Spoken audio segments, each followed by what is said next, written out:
নৱপ্ৰভাত কেলিগোপাল ৰাস উৎসৱৰ এই নগাঁৱৰ যিটো পৰিচালনা দল আৰু সৰ্বজনীয় নামঘৰ হোজাই জিলাৰ ইয়াতে আজি আহি সকলো ধৰ্মাৱলম্বী লোকসকল আহিছে আৰু ইয়াত মই সঁচাই আহি পেলাই এজন অসমীয়া শিখ হিচাপে মই খুব আনন্দ উপভোগ কৰিছোঁ।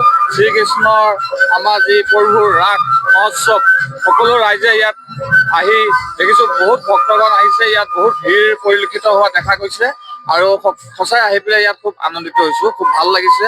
সকলো যাতে এটা ভাতৃমূলক মুড ইয়াত আমাৰ জড়িত হৈ আছে আৰু প্ৰতিটো ইয়াত নামঘৰতে ৰাসেই হওক ভাওনাই হওক যিকোনো নাম কীৰ্তনত মোক নিমন্ত্ৰণ দিয়ে আৰু মই ইয়াত আহি পেলাই খুব আনন্দ উপভোগ কৰোঁ। শ্ৰীকৃষ্ণৰ ওচৰত প্ৰভুৰ ওচৰত মই এই প্ৰাৰ্থনা জনাই সকলোকে ৰাস উৎসৱ শুভেচ্ছা জ্ঞাপন কৰিছোঁ। আসাম টক্স আপোচবিহীন অসম কণ্ঠ।